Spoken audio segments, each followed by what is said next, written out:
नमस्कार दोस्तों। सहायक आचार्य भर्ती को लेकर के एक और बड़ा मामला सामने आया और ये जो मामला है काफी ज्यादा सेंसिटिव है। इससे देख करके छात्र पूरी तरीके से घबरा गए हैं। क्या आपकी नौकरी जाने वाली है या रहेगी? मतलब एक अलग तरीके से माहौल बन चुका है। अपने आप में लोग समझ में नहीं पा रहे कि क्या झारखंड में नौकरी करना गलत है या सही। हमने सही डिसीजन लिया या गलत डिसीजन लिया। तो पूरी विस्तार से हम चर्चा करेंगे। सबसे पहले आप देखिएगा कोर्ट का फटकार यानी कोर्ट की फटकार, जेसीसी पर एक्शन, चयन रद्द होगा क्या, यानी क्वेश्चन मार्क लिखा हुआ है यहाँ पे। नौकरी जाएगी, सब कुछ बदल जाएगा, यानी कि पूरी तरीके से भर्ती में घोटाले को लेकर के यहाँ पे बातें की गई है। यहाँ पे आप देखिएगा सारी चीजों को लेकर के। अभी तक आपने सब्सक्राइब नहीं किया, सब्सक्राइब करिए। लाइक नहीं करेंगे, लाइक कर देखिएगा भर्ती में क्या मुख्य समस्या हुई है ना। बहुत सारे कैंडिडेट जो है उनको पता भी नहीं होते हैं, तो उनके लिए मैं लगातार वीडियोस के माध्यम से जानकारी शेयर करते रहता हूं। तो आप ध्यान दीजिएगा आप यहाँ पे कि झारखंड सहायक आचार्य भर्ती में नियमावली यानी कि रूल्स को सही तरीके से लागू नहीं किया गया है ना। जो रूल्स है उसको सही तरीके से लागू नहीं किए गए हैं। खास करके जेटेट नंबर कटअप को लेकर के जो शर्तें लगाई गई वो विज्ञापन में साफ नहीं है। मतलब आप समझ रहे ना क्या बोला जा रहा है कि खास तौर से जो जेडेट वाले है ना, जेडेट वाले जो नंबर है कटअप को लेकर के जो सस्ते शर्तें लगाई गई वो विज्ञापन में साफ नहीं थी। समझ रहे ना। अब आगे यहाँ पे देखिएगा कि फिर भी उसी आधार पर है ना, फिर भी उसी आधार पर आपका सिलेक्शन और नियुक्ति कर दी गई। आप समझ सकते हैं ये गलत है या नहीं, पूरी तरीके से गलत है। ठीक है। सुप्रीम कोर्ट ऑफ इंडिया का क्या फैसला आया है? सुप्रीम कोर्ट इंडिया का क्या फैसला आया, ध्यान दीजिए आप लोग कि सुप्रीम कोर्ट ने महाराष्ट्र हाई कोर्ट को एक आदेश मतलब सुप्रीम कोर्ट ने महाराष्ट्र हाई कोर्ट का जो एक आदेश है उसको रद्द किया। और उस केस का जो पैटर्न है ना, झारखंड भर्ती से मिलता जुलता है, यानी कि इसका असर आपका झारखंड केस से भी पड़ सकता है। समझ रहे ना। चलिए मैं विस्तार से चर्चा करता हूँ, आप ध्यान दीजिएगा आप लोग। मतलब कि अगर नियमावली गलत तरीके से लागू है तो उसे कोर्ट रद्द और सुधार भी कर सकता है। समझ रहे। हालांकि यहाँ पे ये बोला गया था कि बीच खेल में बदलाव नहीं होगा है ना, बीच खेल में नियम नहीं बदले जाएंगे। हालांकि सुप्रीम कोर्ट चाहे तो बदल सकते। अब जिनका सिलेक्शन हुआ है वो घबराइएगा नहीं कि मैं आपके पक्ष में नहीं बोल रहा। देखिए जो चीजें हमारे सामने आती है मैं आपके सामने प्रस्तुत करता हूँ, है ना।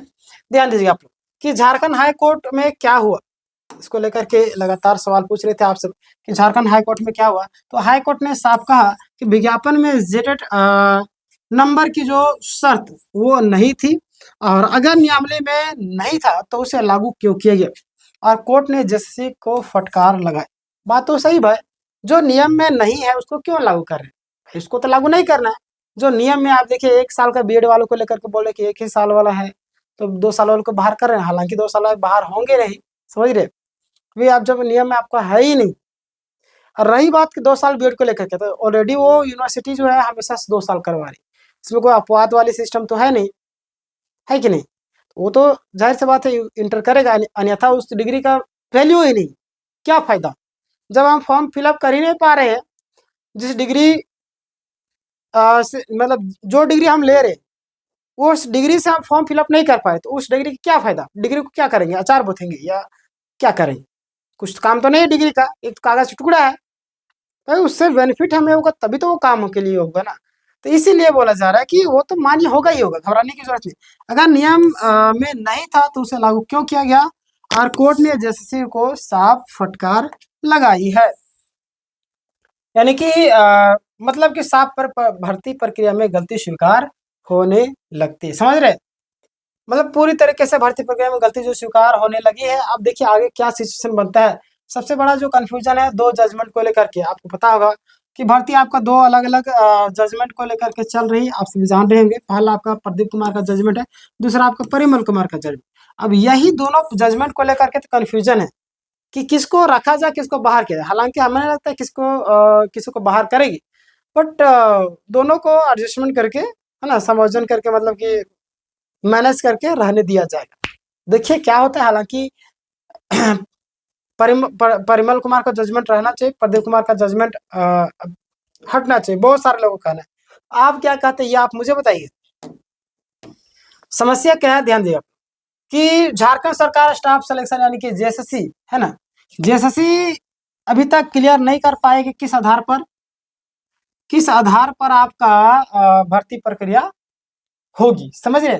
और अभी संकेत मिल रहा है कि परिमल कुमार का जजमेंट लागू हो सकता है। बिल्कुल, मैंने बोला ना आपको कि वो बहुत सारे कैंडिडेट आप बोल रहे हैं, तो जाहिर सी बात उनके पास भी कहीं ना कहीं जानकारी मिल रहा है, मैं भी आपको बताते रहता हूँ। तो परिमल कुमार का जजमेंट आपका लागू हो सकता है। क्लियर, आगे देखिएगा। प्रदीप कुमार का जजमेंट का क्या होगा वो तो कोर्ट ही डिसाइड करेगी, है ना।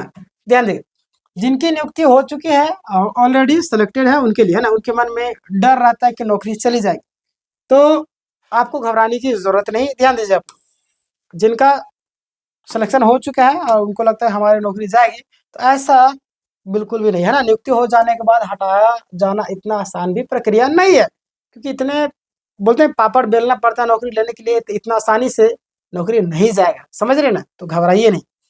कोर्ट आमतौर पर ऐसे मामलों में नियुक्ति बचाने की पूरी कोशिश करता है। संभावना है कि ऐसा कुछ भी चीजें सामने देखने को नहीं मिलेगी, है ना। जो भी इंफॉर्मेशन आएगा मैं आपको अपडेट कर दूंगा। चलिए, नौकरी बरकरार रह सकती है, लेकिन अंतिम फैसला कोर्ट पर ही निर्भर करेगा। अब कोर्ट क्या डिसीजन देगी वो तो कोर्ट ही जाने, लेकिन हमारी तरफ से जिस तरीके से पॉजिटिव रिस्पॉन्स आता है, जिस तरीके से बातें निकल कर के आ रही कि ऐसा कुछ भी चीजें नहीं होगी, नहीं आपका नौकरी जाएगा, बस थोड़ा मोड़ा एडजस्टमेंट किया जाएगा, पूरी तरीके से बरकरार ही रह सकती है। क्लियर, ध्यान दीजिए आप लोग, जिनकी नियुक्ति नहीं हुई उनके लिए क्या। भाई अगर हमारा नियुक्ति नहीं हुआ मान लेते हैं, बिल्कुल इनकी ज्यादा परेशानियां बढ़ हुई है, क्योंकि अगर नियम बदले गए तो नई मेरिट बन सकती है, और बाहर वाले अंदर और अंदर वाले बाहर हो सकते हैं। समझ रहे, जिनकी नियुक्ति नहीं हुई, समझ रहे, तो घबराने की बिल्कुल जरूरत नहीं आप सबको। बहुत सारे लोग अंदर भी होंगे, बहुत सारे लोग बाहर भी हो सकते हैं, तो मेन डर तो सिलेक्शन वालों को यहाँ पे लेना चाहिए, समझ रहे। लेकिन अब उसके लिए राहत की संभावना बढ़ गई है। क्लियर, आगे बात करते हैं। क्या पूरा चयन बदल सकता है, आपके मन में सवाल तो उठ रहा होगा कि ये जो क्या पूरा चयन प्रक्रिया आपका बदल सकता है। तो हाँ, अगर प्रदीप कुमार का जजमेंट हटता है और परिमल कुमार का लागू होता है, तब समझ रहे, इसको हटा दिया जाए और परिमल कुमार का जजमेंट लागू कर दिया जाए, तब आपका पूरा प्रक्रिया बदल जाएगा, समझ रहे। चलिए आगे बात करते हैं। पूरी मेरिट आपका उलट पुलट यानी कि हो जाएगी, समझ रहे। चलिए आगे बात करते हैं। सरकारी मतलब सरकार की जिम्मेदारी क्या है ना, सरकार की अब जिम्मेदारी क्या बनती है। सरकार तो हम लोग को ऑलरेडी बरगला करके रखती है, उलझा करके रखती है, अभी तक जेटेट नहीं ले पा रही है, और जेटेट का नियम मतलब कि उनका मार्क्स जोड़ रही है, तो समझ सकते हैं किस तरीके से लोग छात्रों को मैनिपुलेट करने का काम करते हैं, है ना।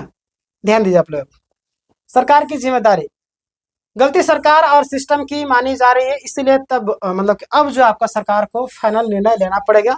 कोर्ट भी सरकार से जवाब मांगेगा, बिल्कुल मांगेगा, क्यों नहीं मांगेगा भाई, मांगना भी चाहिए, समझ रहे। आगे क्या हो सकता है पॉसिबिलिटी, है ना, आगे क्या हो सकता है। तो अगर हम बात करें, पहला जो सिचुएशन है, जो नियुक्ति हुई उनकी नौकरी बच जाएगा और बाकी उम्मीदवारों को मौका मिल जाए, ठीक है ना, पहला। दूसरा ओपिनियन क्या है, ध्यान दीजिए आप दूसरा ऑप्शन में, कि पूरी प्रक्रिया फिर से सुधार और रिवाइज हो सकता है। देखिए क्या होगा, ऐसा तो मुझे नहीं लग रहा है।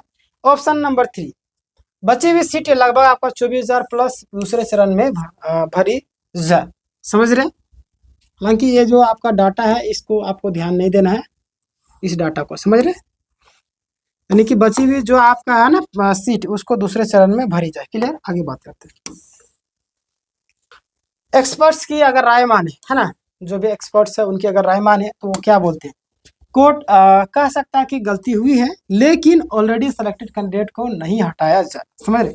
बिल्कुल, कोर्ट ये भी कह सकती, क्योंकि वो समझती है कि नौकरी लेने में कितना दिक्कत, कितना जद्दोजहद लगा है, कितने सारे लोगों के सपने पूरे, कितने घर परिवार में चूल्हे जलते हैं, और अगर इस तरीके से पूरा सिस्टम बदल दिया है तो समझिए कि तो गड़बड़ हो जाएगा, समझ रहे। चलिए, ऐसा नहीं किया जाएगा। अगला आपके सामने ध्यान देना आपको, कि बाकी योग्य उम्मीदवारों को न्याय मिल जाए, बिल्कुल ना। चलिए आगे बात करते हैं। निष्कर्ष के तौर पर कि भर्ती में नियमों को अनदेखी हुई है, बिल्कुल, है ना। मामला अभी पूरी तरह से कोर्ट पर निर्भर करेगा, घबराने की जरूरत नहीं है। सिलेक्टेड जो भी कैंडिडेट को खतरा नहीं है, टेंशन ना लीजिए। जैसे वीडियो आएगा आप वीडियो को जरूर देखे कीजिए, समझ रहे। बहुत सारे अपडेट ऐसे आता है जो आपको अपडेट करना पड़ता है, समझ रहे।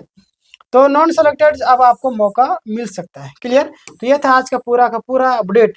आपके मन में क्या सवाल है, आप कमेंट करके जरूर बताइएगा। अभी तक आपने सब्सक्राइब नहीं किया, सब्सक्राइब वाला बटन जो आपको इस तरीके से दिखेगा, रेड वाला बटन, यहाँ पे सब्सक्राइब लिखा रहेगा, आप सब्सक्राइब वाला बटन दबा दीजिएगा, बगल में घंटी का आइकन आएगा, उसको दबा करके ऑल कर लीजिएगा, ठीक है, ताकि सभी वीडियो डालूंगा उसके जो नोटिफिकेशन है सबसे पहले आप तक जाएगा। मिलते हैं नेक्स्ट वीडियो में, तब तक के लिए धन्यवाद।